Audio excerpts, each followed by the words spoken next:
live at Skylight Theatre. My name is Tyree Marshall. My name is Celia Mandela Rivera. And we are artistic associates at Skylight Theatre. As we dive deeper into our 2021 season, we present our final event of our Freedom series called Elation, directed by yours truly. Yeah. Really, Elation was just an exploration of Black joy. We posed a question to those involved, the artists involved, of what is Black joy. And you'll see their responses to that question. Some people did original work, some people used and read off of excerpts. So really, we're just really, really excited to have had the opportunity to give artistic liberty and freedom to our Black artists who are amazing. And we're just really proud. We're really proud. We're so happy to be back in this theater space, and we want to thank you for your continued support of Skylight during this whole year. And we're so happy to be back. Yeah, we are. So, we are proud to present Elation.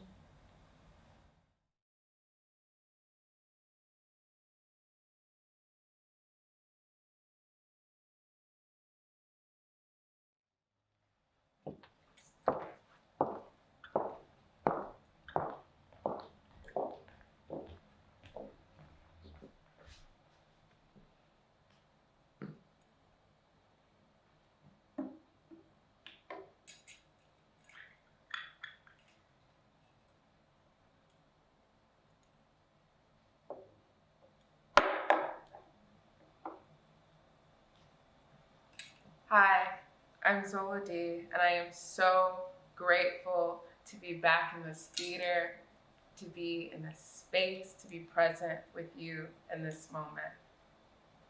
Today, we are about to go on this journey of Black joy and elation. But I want to ask you, what is Black joy? While you think on that, we're going to take 3 deep breaths to center ourselves, to get more present, and to become one with this moment before we begin this journey. So I'm going to ring my chimes 3 times. When I hit the chime, you'll breathe in, and I'll say exhale out.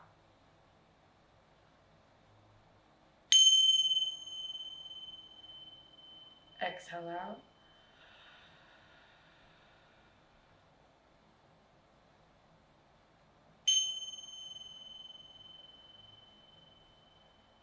Exhale out.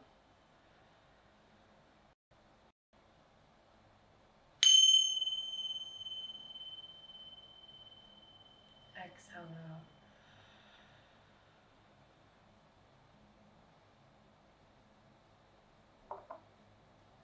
And lastly, before we go on this journey, I'm going to light this candle for our ancestors. I believe that time is cyclical. It is not linear. It does not exist on just one straight path. So in this present moment, when we're calling upon our ancestors from the past, we're also calling upon our future ancestors. We're calling upon ourselves, because one day we are going to be ancestors too. So I'm going to light this candle for the future, the past, the present ancestors.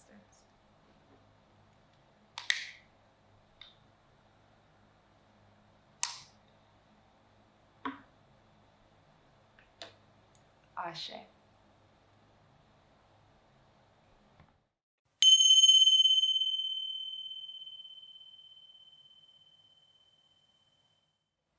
The sounds of our joy are written into my soul, melded into my survivor, thriver DNA.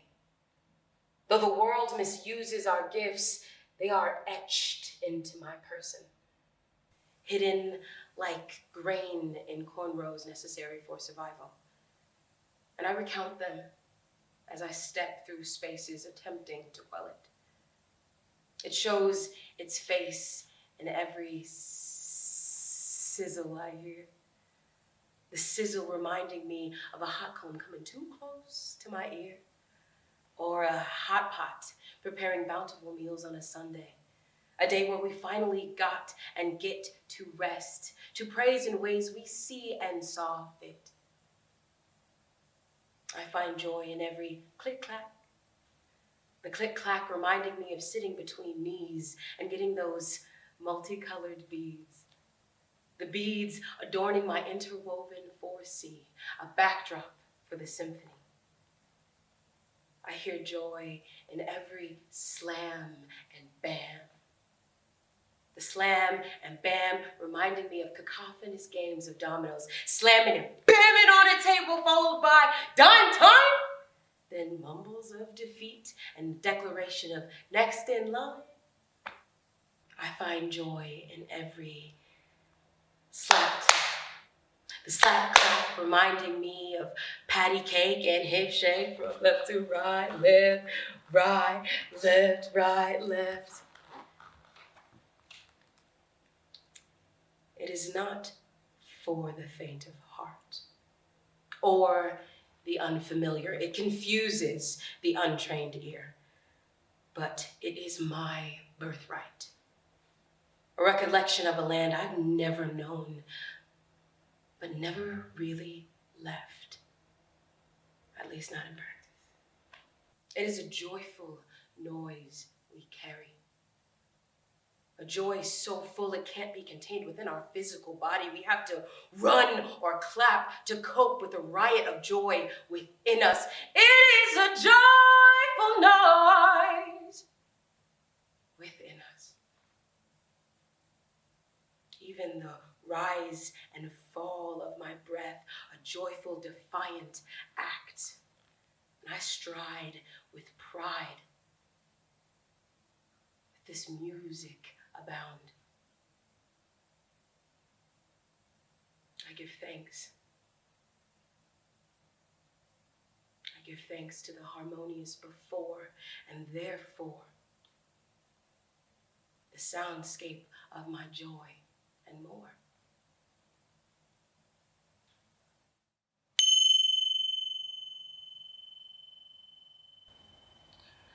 Had I been clear-headed, there would have been no pattern of sanity to follow.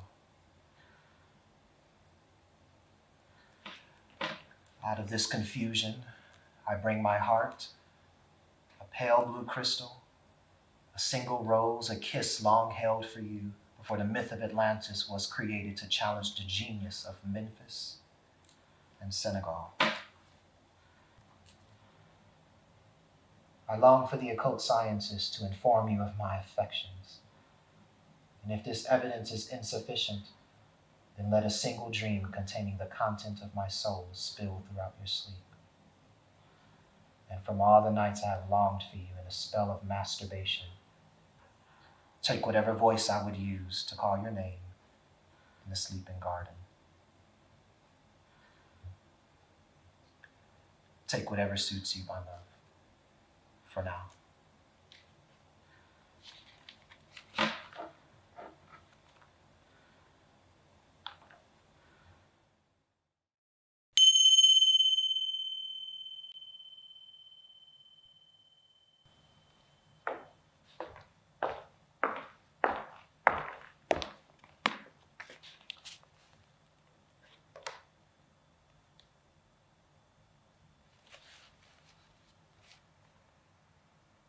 Burn.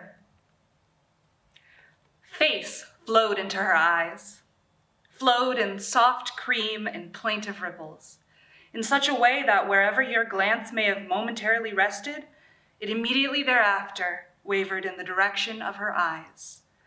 The soft suggestion of down slightly darkened, like the shadow of a bird's wing might, the creamy brown color of her upper lip.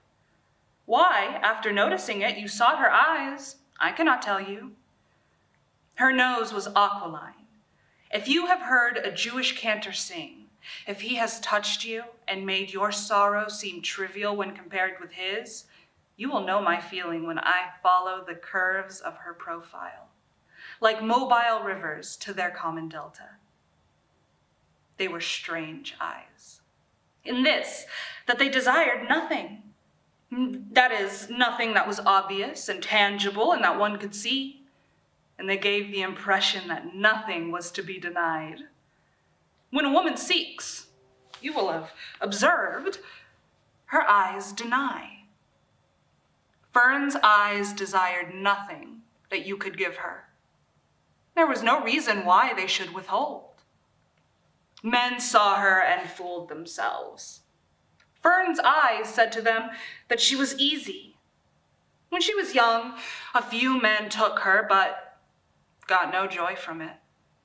And then, once done, they felt bound to her, quite unlike their hit and run with other girls. Felt as though it would take them a lifetime to fulfill an obligation which they could find no name for.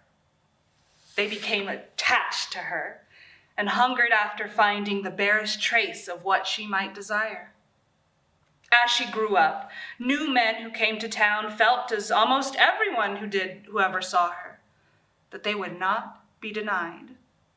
Men were everlastingly bringing her their bodies. And something in her got tired of them, I guess, for I am certain that for the life of her, she could not tell why or how she began to turn them off.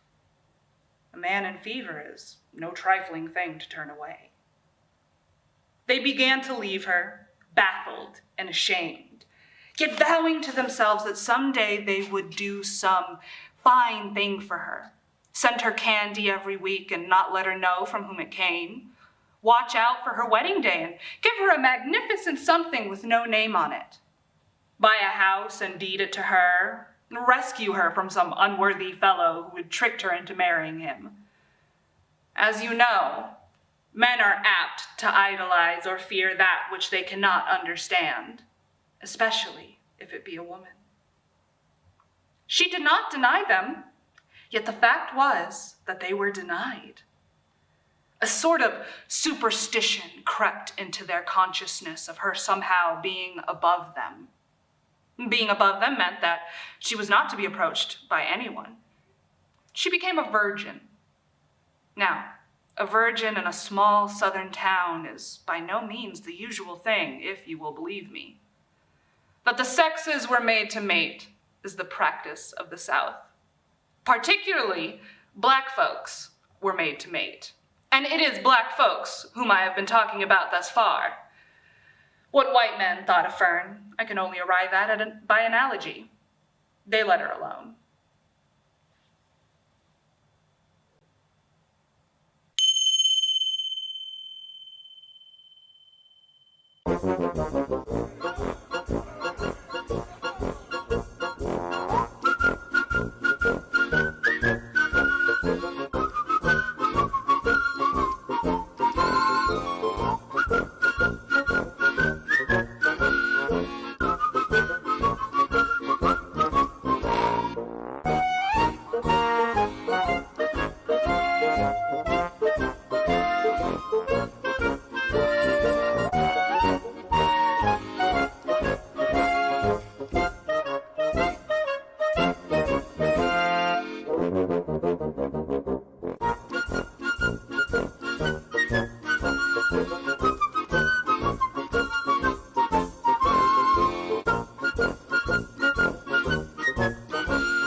Thank